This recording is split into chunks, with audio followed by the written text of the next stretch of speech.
바울의 4차 전도 사역, 이와 같은 제목으로 함께 오늘 성경 공부하려고 합니다. 바울의 4차 전도 사역. 이 4차 전도는 어떻게 출발하게 되는가? 사도 바울이 아주 자유로운 그러한 상태에서 세 차례 걸쳐서 세계 선교 여행을 했습니다. 1차 선교 여행 때는 터키 남쪽 지역만 다녀왔습니다. 2차 선교 여행을 할 때는 하나님께서 구라파 유럽으로 바울을 인도해서 알렉산더 왕의 고향이었던 마케도니아, 빌립보를 전도하고 데살로니가와 베레아, 또 남쪽으로 내려가서 아테네에서 전도하고 고린도에 내려가서 교회를 세우고 2년 가까이 사역하다가 마치고 돌아온 것이 2차 선교 여행입니다. 3차 선교 여행은 예루살렘에서 출발을 해서 그동안에 전도해 두었던 교회를 신방합니다. 신방을 하다가 에베소라고 하는 큰 도시에 내려가서 2년이 넘도록 그곳에서 두란노 서원이라고 하는 철학 강의 학원을 빌려가지고 그곳에서 날마다 하나님 말씀을 강론을 함으로써 아시아에 있는 많은 사람들이 바울을 통해서 성경을 공부하고 복음을 듣게 됩니다. 그래서 이 3차 선교 여행은 그저 에베소에 크게 교회를 세우고 부흥시키는 일로 끝맺음을 하게 됩니다. 바로 그 3차 선교 여행이 가장 성공적인 상태에 도달했을 때에 사도 바울은 하나님께로부터 큰 그 비전을 받게 됩니다. 그 비전이 바로 4차 선교 여행을 가능하게 한 에너지가 되는 것입니다. 자, 그러면은 이 4차 전도 사역의 출발점에 있어서 사도 바울의 마음속에 4차 전도를 해야 되겠다고 하는 꿈과 비전을 가지게 된 바로 그 동기에 대한 성경 구절을 찾아서 읽어봅니다. 사도행전 19장 20절에서 21절입니다. 이와 같이 주의 말씀이 힘이 있어 흥왕하여 세력을 얻으니라. 이 일이 있은 후에 바울이 마게도냐와 아가야를 거쳐 예루살렘에 가기로 작정하여 이르되 내가 거기 갔다가 후에 로마도 보아야 하리라 그랬어요. 하나님 말씀이 크게 세력을 떨치고 마술하던 사람들이 마술책을 불태우고 많은 사람이 자기 죄를 자백하고 회개하고 성령을 받고 이와 같이 큰 부흥운동이 에베소에 일어나게 됩니다. 그럴 때 바울이 하나님께로부터 큰 꿈과 비전을 받게 됩니다. 그래서 바울이 비전을 선포하게 됩니다. 내가 이제는 예루살렘에 가서 복음 전하고 예루살렘 갔다가 로마도 보아야 하리라. 그 로마도 보아야 되겠다고 하는 이 비전이 4차 선교의 비전인 것입니다. 바울이 왜 로마에 가려고 애를 썼는가? 바울이 로마에 가기를 애쓴 그 이유가 무엇인가? 그것은 로마서 1장 11절에 이렇게 말하고 있습니다. 내가 너희 보기를 간절히 원하는 것은 어떤 신령한 은사를 너희에게 나누어 주어 너희를 견고하게 하려 함이니 그랬어요. 로마에는 이미 바울의 제자들도 많이 가 있습니다. 그래서 그 바울의 제자를 중심으로 해서 로마에서도 복음을 전하고 싶어 합니다. 내가 로마에 가서 너희를 보고자 하는 것은 신령한 은사를 나누어 주어서 너희 믿음을 견고하게 하고 싶다는 것입니다. 그 신령한 은사를 나누어 주겠다고 했는데 그게 바로 무엇이냐? 1장 14절에서 16절 헬라인이나 야만인이나 지혜 있는 자나 어리석은 자에게 다 내가 빚진 자라.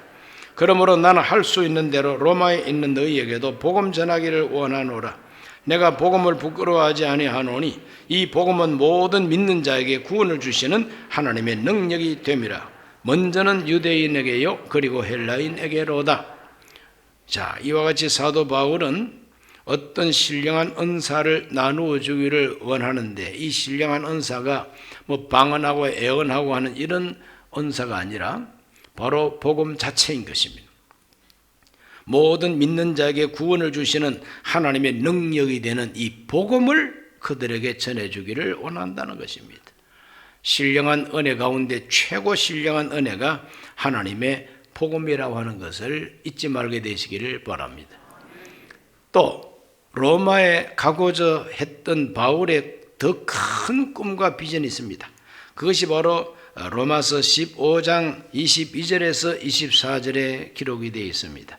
그러므로 또한 내가 너희에게 가려 하던 것이 여러 번 막혔더니 이제는 이 지방에 일할 곳이 없고 또 여러 해 전부터 언제든지 서바나로 갈 때에 너희에게 가기를 바라고 있었으니 이는 지나가는 길에 너희를 보고 먼저 너희와 사귐으로 얼마간 기쁨을 가진 후에 너희가 거리로 보내주기를 바람이라 그랬어요.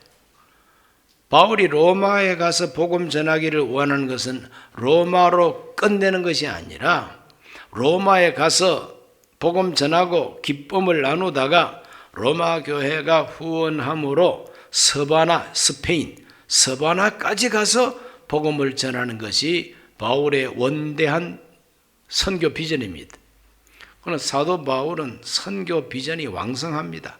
이제는 이곳에서 일할 곳이 없다 그랬어요. 지금 지도를 펴놓고 보면 터키 지방, 그리스 지방, 그리고 여러 섬들입니다. 일할 곳이 없다 이 말은 나만 복음 전하는 것이 아니라 다른 사도들도 복음 전하다 보니까 이미 온 사방에 교회가 섰다는 겁니다. 그러므로 더 이상 여기서 일할 곳이 없고 이제는 로마에 가서 세계 최고의 권력의 도시 로마에 가서 복음 전하고 그 로마 교인들의 후원을 받아가지고 스페인까지, 스페인은 땅끝입니다. 그때는 미국이 있음도 몰랐어요. 스페인이 땅끝이요. 땅끝까지 이르러 내 증인이 되리라고 주님 말씀했으니까 땅끝까지 가서 복음 전하겠다는 거예요.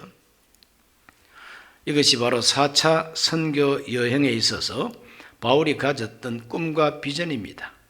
그것이 바로 4차 선교가 시작되는, 출발되는 하나의 근거가 되는 겁니다. 드디어 그 4차 전도 여행은 출발하게 됩니다. 자, 4차 전도 여행이 어떻게 시작이 되고 출발이 되느냐? 그것은 예루살렘에서 전도하는 것부터 시작이 됩니다. 예루살렘 전도. 내가 내 동족을 구원하기 위해서 내가 저주를 받아서 그리스도에게서 끊어질지라도 나는 내 동족이 구원받기를 바란다. 그래서 나는 내 동족 유대인들에게 복음 전해야 되겠다. 온 세계 유대인들의 그 신앙과 생각을 지배하고 있는 도시가 예루살렘이요. 그래서 내가 예루살렘에 가가지고 이 구제 헌금도 전달하고 복음도 내가 전해야 되겠다는 거죠.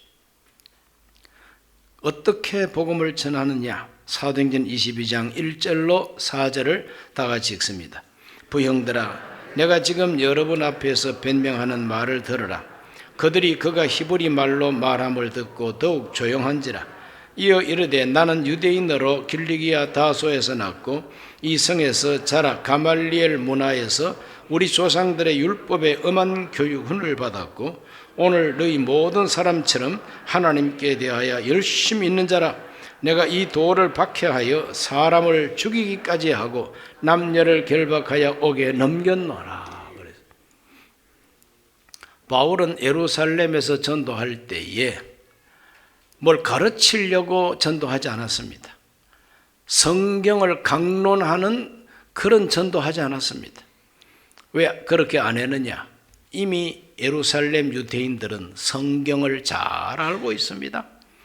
바울이 해석해 주지 않아도 바울보다 더 똑똑하게 율법을 아는 사람이 천지입니다. 이 예루살렘에. 그러므로 사도 바울은 예루살렘에서 전도할 때에 새삼스럽게 성경을 펴놓고 이렇쿵 저렇쿵 그렇게 하지 않습니다. 내가 만난 예수, 내가 경험한 하나님의 은혜, 자기의 체험을 그들에게 진솔하게 설명함으로써 듣는 자가 스스로 느끼고 결단하는 그와 같은 방식으로 예루살렘에서 증언하게 되는 겁니다. 내가 사람을 죽이기까지 하면서 이 예수 믿는 사람들을 박해했다고 고백하고 있습니다. 나는 유대인이요, 바리새파에 속한 사람이요, 길리기아 다소라고 하는 그래도 큰 그 도시에서 나면서부터 로마 시민권을 가지고 있는 사회적으로 유력한 집안 출신이고, 유대인들이 존경해 마지 않는 가말리엘 랍비 문화에서 율법을 엄하게 교육받은 사람이라는 거죠. 그러므로 이 사도 바울의 이력서는 화려합니다. 그냥 바울의 이력서는 아주 화려해요. 아주 아무나 따라갈 수 없는 그런 그 경력과 이력을 자랑할 수 있는 사람이 이 바울입니다. 히브리 말에도 능통하고 헬라 말에도 능통하고 로마 시민권을 가진 사람이 사회적으로도 아주 영향력이 있는 그런 집안 출신이요. 그런 내가, 그러한 이 사람이 어떻게 예수님을 믿게 됐는가, 그걸 이제 간증하는 거죠. 다메섹 가는 길에 해보다 밝은 빛이 나를 둘러비추고 눈이 멀고 말에서 떨어졌는데 하늘에서 음성이 들려서 네가 왜 나를 박해하느냐, 당신은 누구십니까 물었더니 나는 네가 박해하는 예수라고. 그래서 그 예수는 죽은 예수가 아니라 저 하늘에 살아 계신 예수이며 그 부활한 그 예수가 나를 불러 세우고 나에게 말씀을 주셨다는 거예요. 그렇게 이제 간증을 쫙 하면서 내가 이렇게 예수를 믿게 되었고, 내가 믿는 예수는 죽은 예수가 아니라 살아 계신 예수님이라는 것을 예루살렘에서 증거하게 됩니다. 그 말을 듣고 유대인들이 어떤 반응을 했는가, 22장 22절로 23절입니다. 이 말하는 것까지 그들이 듣다가 소리질러 이르되 이러한 자는 세상에서 없애버리자, 살려둘 자가 아니라 하여 떠들며 옷을 벗어 던지고 티끌을 공중에 날리니 그랬어요. 유대인들의 그 종교적 열심이 복음을 전하는 이 사도 바울을 살려둘 사람이 아니라, 이 사람은 살려둘 자가 아니라는 거예요. 세상에서 없애버리자 하고 바울을 죽이려고 폭동을 일으키는 모습을 봅니다. 하나님의 복음을 전했더니 나도 예수 믿겠소 결신하는 자는 한 사람도 없고, 전도하는 바울을 죽이자고 폭동을 일으키고 있습니다. 이러한 전도도 있었다는 걸 우리가 여기서 알게 되는 것이죠. 이 복음 전도하면 모두가 다 정말 그렇군요 하고 나도 믿겠습니다, 이게 아니에요. 빌리 그레함 목사님이 여의도에 와서 100만 명 모인 속에 막 말씀을 전하고 그때 수많은 사람이 나도 예수 믿겠다, 예수 믿겠다 이렇게 해서 교회가 급속하게 성장한 것이 우리 한국 기독교인데, 그런 전도가 아니라 오히려 전도하는 바울을 죽이려고 폭동을 일으키는 거죠. 바울이 로마 시민권이 없었더라면 맞아 죽었을 겁니다. 그러나 바울은 로마 시민권자이기 때문에 천부장, 즉 1000명의 군사를 거느리는 아주 고급 로마 장교가 사도 바울을 로마 시민권자인 것을 알아보고 바울을 보호해 주게 되는 것입니다. 로마 군병들이 바울을 에워싸가지고 유대인들 바울을 죽이려고 하는 사람들을 다 내보내는 것입니다. 그러므로 로마 시민권이 아주 요긴하게 사용된 적이 바로 이때가 가장 요긴하게 사용되게 되는 것이죠. 그래서 폭동이 일어나는 예루살렘에서는 더 이상 전도가 안 됩니다. 그러나 그때가 바로 4차 전도 여행이 시작하는 출발점이에요. 4차 전도 여행은 출발부터 맞아 죽을 뻔한 전도입니다.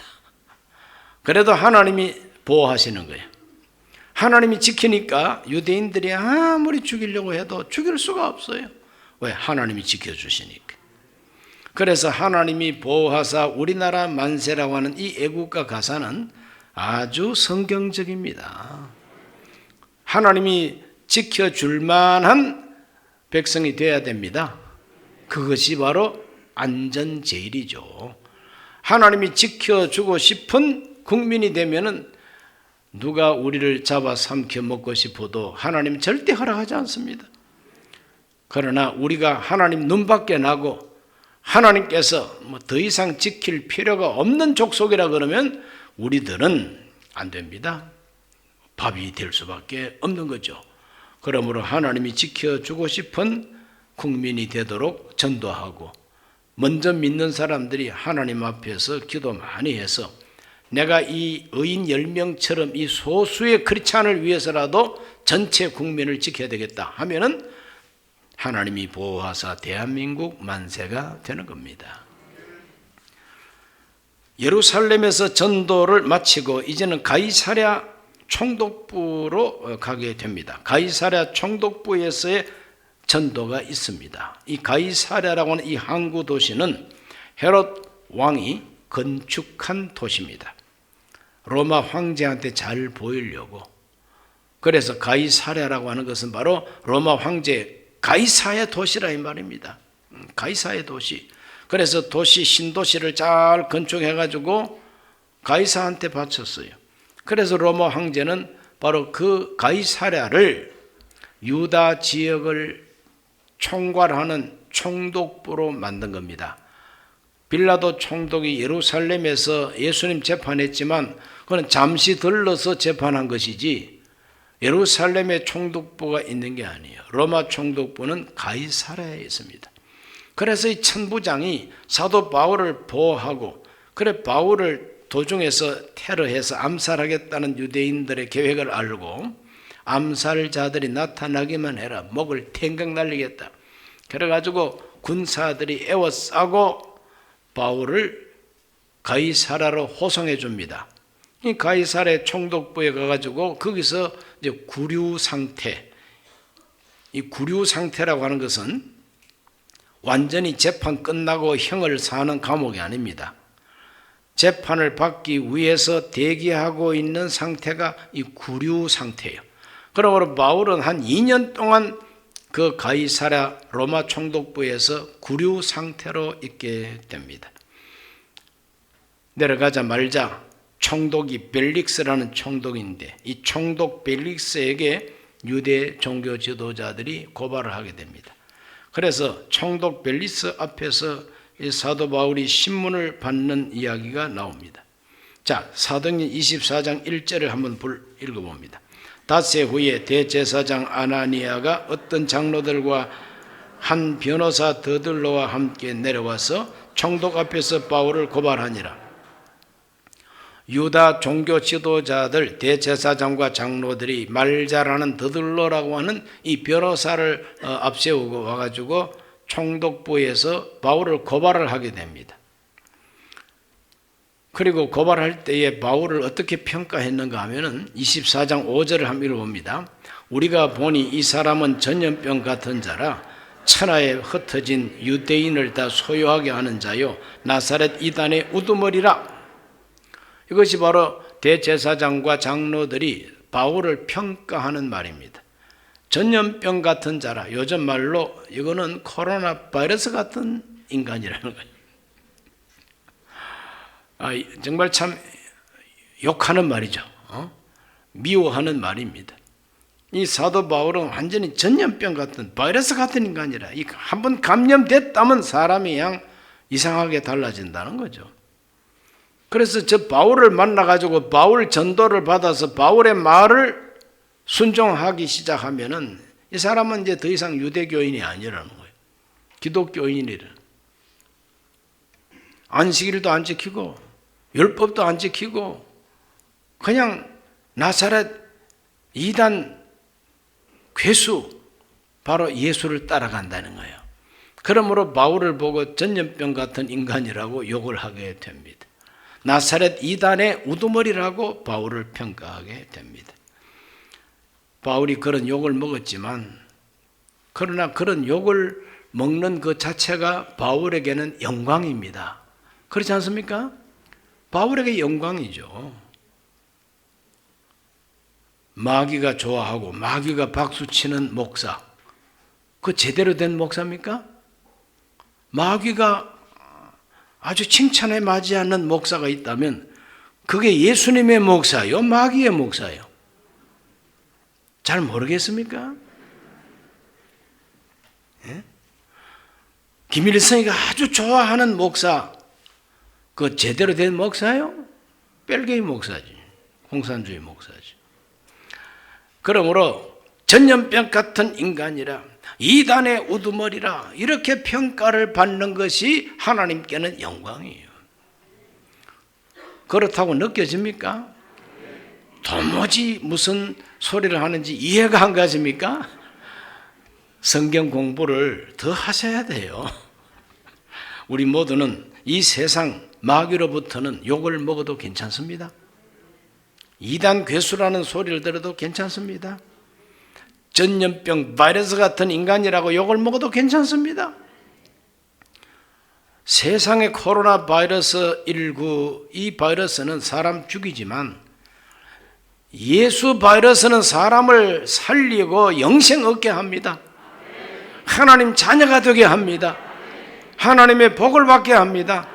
그런 바이러스는 얼마든지 환영할 바이러스 아니겠어요? 자, 내일 죽을 사람인데 예수 바이러스를 딱 받아들이고 예수 바이러스가 나한테 감염이 되고 나니까 죽을 사람이 살게 돼요? 암세포가 떠나가 버려? 그런 바이러스가 있다면 얼마나 좋습니까? 전염병도 전염병 나름이지, 죽이는 전염병이 있는가 하면 영생 얻게 하는 전염병도 있습니다. 그 영생 얻게 하는 전염병이 바로 복음이요. 복음 전하는 자가 바로 바이러스입니다. 오늘 우리들은 이 세상 믿지 않는 인간들로부터 욕을 먹어도 사람 살려내고 영생 얻게 하고 하나님의 자녀가 되게 하는 그런 바이러스가 되어야 됩니다. 벨릭스가 가만히 신문해 보니까, 로마법으로 신문해 보니까 죽일 죄가 없어요. 예수님도 마찬가지입니다. 본디오 빌라도가 신문해 보니 로마법으로 죽일 죄가 없어요. 예수. 자기들끼리의 종교적인 문제인 것입니다. 벨릭스도 마찬가지입니다. 예수님을 신문했던 빌라도처럼 벨릭스가 예수님을 신문해 보니까 죽일 죄가 없어요. 죽일 죄가 없으면 석방시켜야 되잖아요. 그런데 석방도 안 시킵니다. 왜 안 시킵니까? 총독은 정치인이니까. 유대인들 지도자들이 막 고발하고 이단 괴수라 그러고 하는 이 사람을 죄 없다고 그냥 쉽게 석방시켜버리면은 이 총독을 욕할 거 아니냐 이 말이죠. 그러니까 민심에도 욕을 먹기 싫고 로마 법으로도 로마 시민권을 가진 바울을 죽일 수도 없어요. 그러니까 엉거주춤하게 가두어 두고 구류 상태에서 2년이나 미적거리고 있는 사람이 벨릭스인 거예요. 그런데 참 신기한 게, 이거 벨릭스 아내가 드루실라라는 여자인데, 이 드루실라라고 하는 이 여자가 유태인이고 공주 출신인데, 이 벨릭스 부인이 된 거예요. 총독의 아내가 된 겁니다. 그런데 복음에 대한 관심이 많아.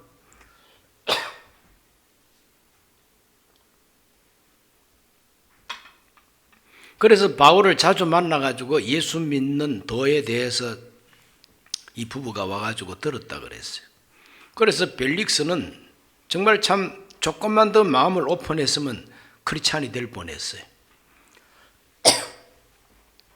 그러나 불행스럽게도 바울에게 복음을 정통으로 들으면서도 마음을 열지 않으니까 크리스찬이 됐다고 하는 이야기는 없어요.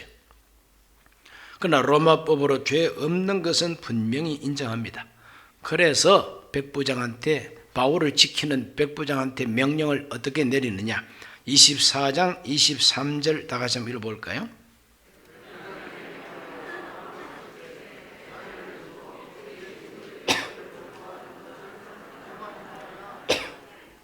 구류 상태에 있는 사도 바울을 자유를 주고 또 친구들과 만나서 그 친구들이 바울을 돌봐 주도록 허락하는 겁니다. 금하지 말라는 거예요.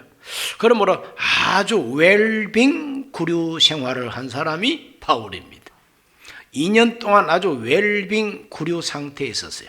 친구도 만나서 얼마든지 얘기하고, 또 바울의 건강을 챙기기 위해서 의사 누가가 와가지고 늘 건강검진도 하고 먹을 것도 입을 것도 이렇게 다 그냥 돌봐주는 이와 같은 상태를 2년 동안 가이사라에서 지속하게 되는 겁니다.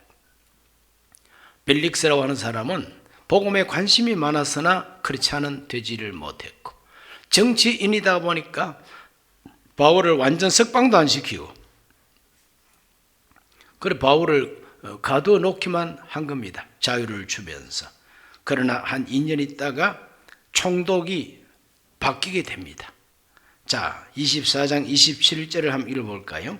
이태가 지난 후 보르기오 베스도가 벨릭스의 소임을 이어받으니 벨릭스가 유대인의 마음을 얻고자 하여 바울을 구류하여 두니라. 그 벨릭스는 유대인들 마음을 얻기 위해서 죄 없는 바울을 구류 상태로 잡아놓기만 했고, 이제 총독이 이제 바뀐 겁니다. 임무 교대가 된 겁니다. 베스도라고 하는 새로운 총독이 왔어요. 그래서 새로운 총독 베스도의 신문을 이제 받게 됩니다. 25장 11절로 12절을 다 같이 읽어봅니다. 만일 내가 불의를 행하여 무슨 죽을 죄를 지었으면 죽기를 사양하지 아니할 것이나, 만일 이 사람들이 나를 고발하는 것이 다 사실이 아니면 아무도 나를 그들에게 내줄 수 없나이다.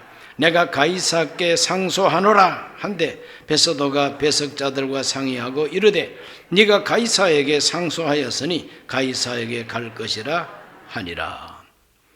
새로운 총독이 와서 바울을 또 신문합니다. 왜? 유대인 지도자들이 와서 또 고발합니다. 고발하니까 그 베스도가 죄수를 불러놓고 신문을 해보니까 또 죄가 없는 거예요. 또 바울은 말합니다. 내가 죄가 없는데 함부로 나한테 해코지 할 사람 있으면 나와보라 그래. 나도 로마 시민권자야. 그러므로 가이사 황제에게 내가 상소한다는 거예요. 상소한다고 바울이 주장을 합니다. 그러니 로마 시민권을 가진 사람이 황제한테 상소한다 그러니까 꼼짝 못하고 그래 황제한테로 보내주지. 그 로마 황제한테 보내줌으로써 로마로 가는 그 길이 4차 전도 여행길이었습니다. 할렐루야. 하나님께서는 로마를 전도하기를 원하는 이 바울의 소원을 아주 희한한 방법으로 하나님은 이루어 주시는 것이죠. 그런데 그 가이사랴 총독부에서 아그리빠라고 하는 헤롯 왕에게 또 전도할 기회가 주어졌어요. 아그리빠라고 하는 헤롯 왕가의 왕입니다. 이 아그리빠 왕이 이 베스도를 찾아왔어요. 왜 찾아왔느냐? 자기 누이 동생이 전임 벨릭스 총독의 부인이었으니까.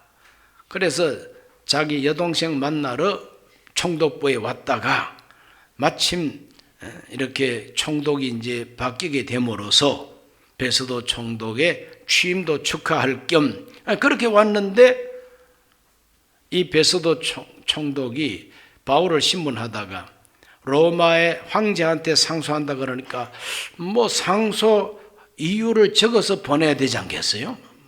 밑도 끝도 없이 그냥 보낼 수 없거든요. 이 죄수 한 사람을 보냅니다. 이 죄수가 황제에게 상소를 했습니다. 상소하는 이유는 이렇습니다. 이거 적어서 보내야 된다고. 그것을 상소 자료를 얻기 위해서 마침 아그리빠라는 왕도 와 있으니까 왕 앞에서 변명하라. 네가 할 말을 해보라. 왜 황제에게 상소하는지 한번 말해보라. 그래서 바울이 아그리빠 왕 앞에서 증언을 하게 됩니다. 그때 자기 간증을 또 한번 해요. 예루살렘에서 자기 간증을 한번 쫙 해가지고 맞아 죽을 뻔하고, 이제 두 번째로는 이제 로마 총독부에서 아그리빠 왕 앞에서 또 자기 간증을 하게 됩니다. 26장 2절로 3절을 한번 읽어볼까요? 아그리빠 왕이여, 유대인이 고발하는 모든 일을 오늘 당신 앞에서 변명하게 된 것을 다행히 여기나이다. 특히 당신이 유대인의 모든 풍속과 문제를 아심이니이다. 그러므로 내 말을 너그러이 들으시기를 바라나이다. 이것이 이제 바울이 왕 앞에서 하는 말입니다. 아그리빠 왕이요, 당신이 우리 유대인들의 풍습을 잘 알고 있기 때문에 내가 당신 앞에 변명할 수 있어서 내가 참 고맙게 생각한다고. 이러면서 바울은 자기 간증을 쫙 하게 됩니다. 다메섹 가는 길에서 부활하신 예수 만난 이야기, 그 예수님께서 나를 복음 전도자로 선택하신 바로 그 이야기, 바로 그것 때문에 내가 오늘 이 감옥에 갇혀가지고 구류 상태에서 당신 앞에서 내가 이 재판을 받고 있다고 하는 이야기를 쫙 하게 됩니다. 그럴 때 베서도가 바울의 이 모든 변명을 듣더니 바울아 네가 미쳤구나, 바울아 네가 미쳤구나 그럽니다. 그럴 때 바울은 내가 미친 것이 아니라 정신 차린 말을 지금 하고 있어. 26장 27절에서 29절을 다감 읽어봅니다. 아그리빠 왕이여, 선지자를 믿으시나이까? 믿으시는 줄 아나이다. 아그리빠가 바울에게 이르되 네가 적은 말로 나를 권하여 그리스도인이 되게 하려 하는도다. 바울이 이르되 말이 많으나 적으나 당신뿐만 아니라 오늘 내 말 듣는 모든 사람도 다 이렇게 결박된 것 외에는 나와 같이 되기를 하나님께 원하나이다 하니라. 죄수가 왕 앞에서 얼마나 당당한지 보세요. 적은 말로 나한테 말을 해가지고 나도 그리스도인이 되라고 하는구나. 그럴 때에 바울이 말이 적든 많든 내가 이 결박된 거 이거 말고는 모든 사람이 나와 같이 되기를 바란다. 아그리빠 왕이여, 당신도 아무리 왕이지만 나처럼 되기를 바란다는 거예요. 즉 구원받기를 바란다 이 말 아닙니까? 그러니까 총독이 네가 미쳤다고 막 놀라 자빠지고 왕도 눈이 왕방울만큼 떠지면서 말을 적게 하는데도 사람을 설득해서 그리스도인이 되게 하는 힘이 이 사람한테 있다는 걸 이제 발견하게 되는 겁니다. 그리고 26장 30절에서 32절까지 다 같이 한번 읽어봅니다. 왕과 총독과 번이게와 그 함께 앉은 사람들이 다 일어나서 물러가 서로 말하되 이 사람은 사형이나 결박을 당할 만한 행위가 없다 하더라. 이에 아그리빠가 베서도에게 이르되 이 사람이 만일 가이사에게 상소하지 아니하였더라면 석방될 수 있을 뻔하였다 하니라. 권력가들이 바울을 이렇게 신문해 보니까, 바울의 말을 들어보니까 아무 죄가 없어요. 여기 지금 갇혀 있을 이유도 없어요. 물론 사형할 만한 죄가 없습니다. 이 황제한테 상소를 했으니 황제한테 갈 수밖에 없다는 거예요. 상소를 안 했더라면 오늘 석방시킬 수도 있는 입장이라는 거예요. 자, 오늘날 이 세계 수많은 여러 곳에서 예수 믿는 사람들을 박해하는 사람들이 많고, 당장 저 북쪽의 공산주의자들이 기독교인들을 얼마나 심하게 박해합니까? 그러나 이 세상에서 객관적으로 재판하면 수용소에 들어갈 죄가 없어요. 박해받을 죄가 없다고. 그런데 왜 박해합니까? 그들은 바로 예수님을 미워하고 하나님을 미워하는 사탄의 영이 들어가 있으니까 그런 것이죠. 사도 바울 역시 마찬가지입니다. 아무 죄 없어요. 갇혀 있을 이유가 없습니다. 그러나 하나님께서 로마의 복음을 전하게 하시려고 황제한테 상소한 바로 그걸 가지고 황제에게로 이제 가게 되는 것입니다. 사도 바울은 이와 같이 하나님의 복음 전도를 위해서 자기 개인 사생활 속에 행복은 없습니다. 사명자는 사생활 속에 행복은 없어요. 공적인 생활 속에 보람과 가치를 느끼는 것이 사명자인 것입니다. 아주 자기 개인 사생활 속에 성공, 행복, 기쁨, 쾌락 이거 없습니다. 오직 하나님의 큰 사명 때문에 그 사명을 위해서 목숨도 바치고 그 사명 때문에 자기 개인적인 모든 행복을 다 바칩니다. 죽입니다. 이것이 바로 사명자예요. 그런 사명자는 세상적으로 볼 때는 불행하고 세상적으로 볼 때는 영광이 없습니다. 왜 저렇게 사나 이렇게 욕을 먹을 수도 있습니다. 그러나 사명자는 하나님의 부름받은 사명 때문에 자기 개인을 희생하면서 2년 동안 허송세월을 하는 것 같았지만 바로 그 2년 세월 동안에 바울을 따르던 누가가 누가복음도 쓰고 사도행전도 바로 가이사랴 로마 총독부에서 쓰게 되는 것이죠. 하나님께서는 아무리 할 일 없이 노는 것 같아도 그게 노는 게 아니라 하나님 나라를 위해서 할 일이 다 있는 겁니다. 할렐루야. 그래서 드디어 로마에서 가서 복음을 전하게 됩니다. 로마로 떠나는 것은 배로 떠나게 됩니다. 27장 1절 우리가 배를 타고 이달리아에 가기로 작정되매 바울과 다른 죄수 몇 사람을 아구스도 대의 백부장 율리오란 사람에게 맡기니 백부장 율리오에게 바울을 로마에까지 데리고 가서 황제 법정에 세워라 하는 명령을 받고 바울을 호송하게 되고 다른 죄수 몇 사람도 바울과 함께 이제 호송하게 됩니다. 죄수를 호송할 때는 사슬에 묶어서 호송하게 되는 것이죠.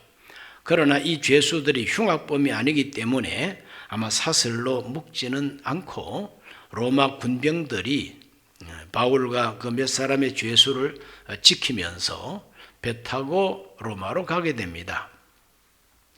자, 그 로마로 갈 때에 유라굴라 폭풍을 만나게 되고 그 바울을 수행하던 사람들이 함께 로마로 가게 됩니다. 그 바울과 함께한 사람들이 27장 2절에 보면은 아시아 해변 각처로 가려 하는 아드라무떼노 배에 우리가 올라 항해할세 마게도냐의 데살로니가 사람 아리스다고도 함께하니라.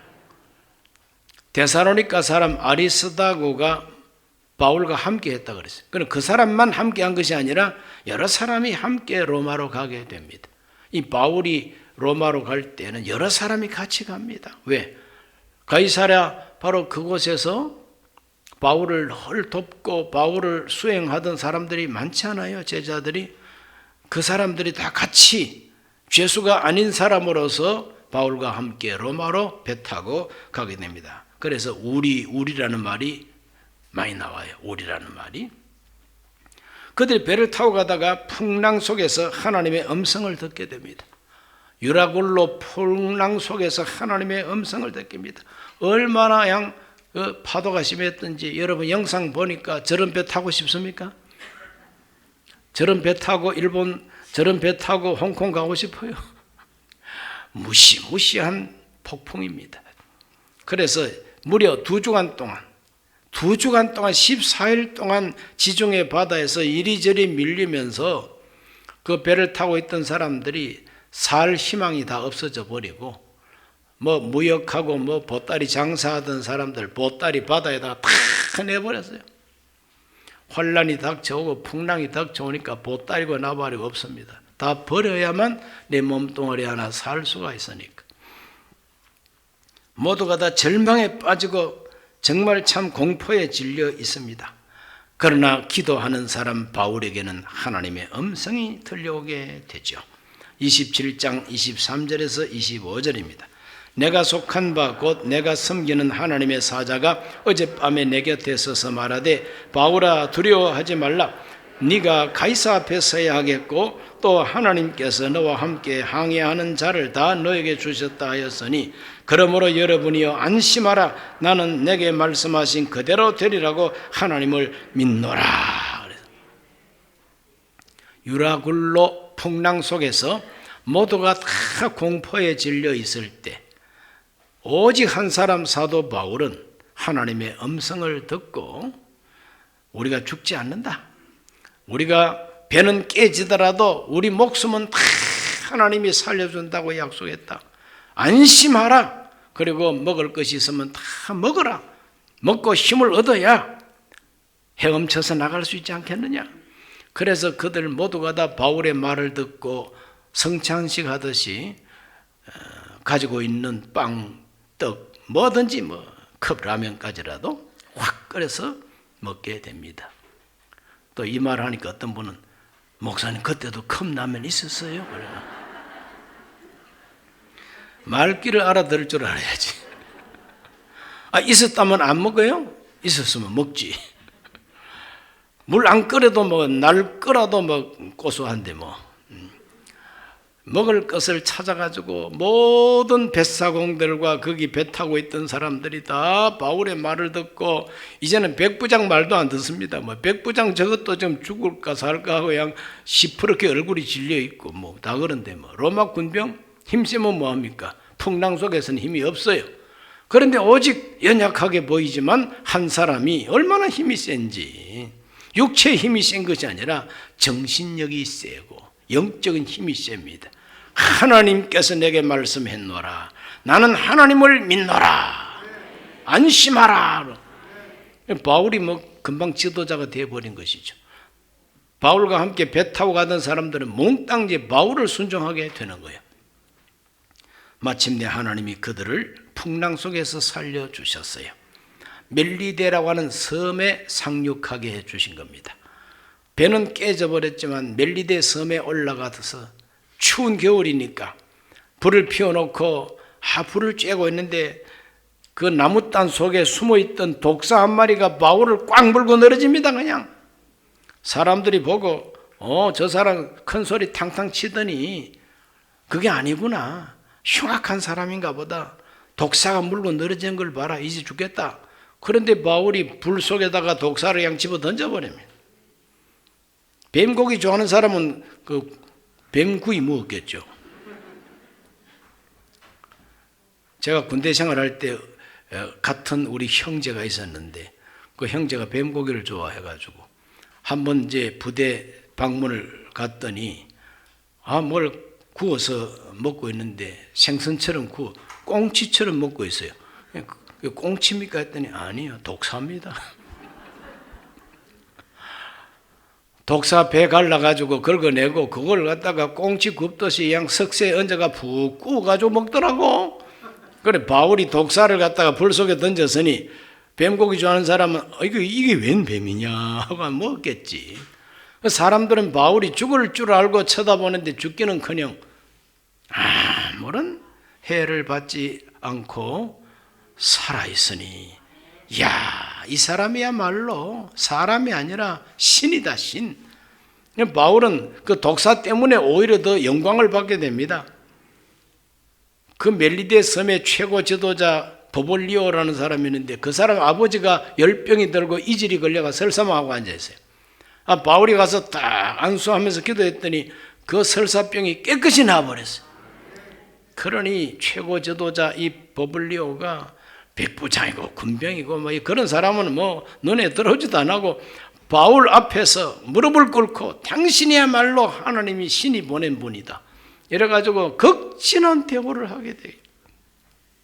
그래 겨울을 잘 보내고 다른 배를 타고 로마로 가게 됩니다. 위대한 승리를 얻게 됩니다. 풍랑 속에서 구원을 받고. 그래서 사도 바울은 이제 로마에 가서 마침내 로마에 들어가서 복음을 전하게 됩니다. 28장 16절 한번 읽어볼까요? 28장 16절. 우리가 로마에 들어가니 바울에게는 자기를 지키는 한 군인과 함께 따로 있게 허락하더라. 로마에 들어가서 황제한테 재판받으려면 기다려요. 그래서 군병이 한 사람 딱 와가지고 바울을 지킵니다. 바울은 자기 돈 내가지고 셋집을 하나 얻어요. 전셋집처럼 월셋집처럼 셋집을 얻어서 거기서 재판을 기다리게 됩니다. 미결수죠. 그러니까 이제 흉악한 감옥에는 안 갔어요. 1차 로마 투옥 생활은 연금 생활입니다. 황제한테 재판을 받기까지는 자유가 제한이 됩니다. 그곳에서 사람들을 만나고 사람들과 함께 대화하고 이거 얼마든지 허락합니다. 그러나 멀리 못 갑니다. 군병이 딱 지켜. 그게 바로 로마 옥중인 거예요. 그런데 그곳에서 사도 바울이 담대하게 하나님 말씀을 전하게 됩니다. 로마 전도입니다. 뭐라고 전도했느냐? 28장 23절을 다 같이 봅니다. 그들이 날짜를 정하고 그가 유숙하는 집에 많이 오니 바울이 아침부터 저녁까지 강론하여 하나님 나라를 증언하고 모세 율법과 선지자의 말을 가지고 예수에 대하여 말하더라. 유대인 지도자들을 초청한 겁니다. 로마에 살고 있는 유대인 지도자들을 초청해서 자기 사는 바로 그 셋집으로 초청해가지고 하나님 나라에 대해서 강론하고 모세 글과 선지자의 글, 즉 성경, 구약 성경에서 말하는 메시아 예수에 관한 것을 그들에게 설명하고 전도하게 되는 겁니다. 그거 듣고 많은 사람이 믿는 사람도 있고 믿지 않는 사람도 있더라고 24절에 말하죠. 그 바울이 아무리 전도해도 안 믿는 사람이 더 많아. 서로가 막 유대인들끼리 싸웁니다. 야, 너 그 말 믿어? 그거 다 헛소리야. 아니야. 들어보니까 진리 말씀 같아. 이래서 유대인들끼리 막 싸움이 막 일어납니다. 그래도 바울은 낙심하지 않고 계속 2년 동안 투옥 생활하면서 계속 복음을 전합니다. 30절에서 31절. 바울이 온 이태를 자기 셋집에 머물면서 자기에게 오는 사람을 다 영접하고 하나님 나라를 전파하며 주 예수 그리스도에 관한 모든 것을 담대하게 거침없이 가르치더라 그랬어요. 하나님 말씀을 전하는데 막는 자가 없다 그랬어요. 가로막는 사람이 없다 그랬어요. 그만큼 복음의 초창기에 하나님은 전도의 자유를 하나님이 넉넉하게 허락해 주신 거죠. 네로 황제가 박해할 때까지는 사도들이 자유롭게 복음을 증거할 수가 있었습니다. 할렐루야. 이것이 바로 4차 전도 여행입니다. 셋집에 살면서 복음을 전할 수 있었으니 바울이 어디서 돈이 나가지고 월세 전세를 낼 수가 있었을까요? 바로 그것은 빌립보 교회 성도들이 헌금하고 또 여러 교회 성도들이 헌금을 해가지고 사도 바울이 로마에 가서 황제에게 재판받을 때까지 그 모든 생활비, 그 집세, 그 셋집의 그 세 다 책임져 준 겁니다. 그래서 바울은 빌립보서를 쓰면서 나에게 이 성교비 보내준 거 하나님께서 기뻐하는 향기로운 제물이요 하나님이 너희 모든 사람에게 넉넉하게 갚아주시리라. 이렇게 축복하는 이야기가 빌립보서에 나오지 않습니까? 바로 이 로마 옥중에서, 즉 로마 셋집에서 쓴 편지가 에베소서, 빌립보서, 그리고 골로새서, 빌레몬서 이 네 가지 옥중 서신이 바로 로마 셋집에서 쓴 거예요. 셋집에. 그리고 얼마든지 사람 만나는 게 자유로웠기 때문에 바로 그곳에서 전도해가지고 오네시모라고 하는 사람도 전도를 해가지고 제자로 만들고 로마의 유력한 사람들도 사도 바울을 면회하고 복음을 듣고 심지어는 건의대, 황제 건의대 장교들까지 바울에게 복음을 듣고 믿는 장교들도 많이 생겨나게 되는 것이죠. 하나님께서는 이와 같이 사명자를 들어 쓰신다고 하는 것을 여기서 발견하게 됩니다. 사도행전 마지막 부분은 이와 같이 사도 바울이 죄수의 몸이 되어가지고 로마로 호송을 받게 하시고 마침내 로마의 고급 장교들한테까지도 복음을 전하게 해 주시고 2년 후에 네로 황제한테 석방을 받게 됩니다. 그때까지는 네로 황제가 아직까지 덜 미쳤어요. 그래 바울을 석방하게 됩니다. 왜 석방이냐? 여러분 무슨 문제든지 재판을 하는 곳에는 원고 피고가 있어야 되잖아요. 그럼 사도 바울을 고발한 원고가 누굽니까? 대제사장 무리들입니다. 그런데 이 대제사장들은 예루살렘에서 로마에까지 와가지고 바울을 고발하지 않았어요. 왜 고발하지 않습니까? 가본들 로마법으로는 바울이 죄가 없는 줄 알잖아요. 괜히 헛수고하지 말자. 황제 앞으로 가버렸으니 우리는 손 털자 하고 대제사장들은 원고에 충실하지 않은 겁니다. 그리고 로마 황제가 재판을 하려고 딱 보니까 이 원고도 없는 재판을 내가 왜 해? 무죄 석방 이렇게 돼가지고 바울은 석방을 받게 됩니다. 그 후에 이야기는 다음 주 수요일 하겠습니다. 기도하겠습니다.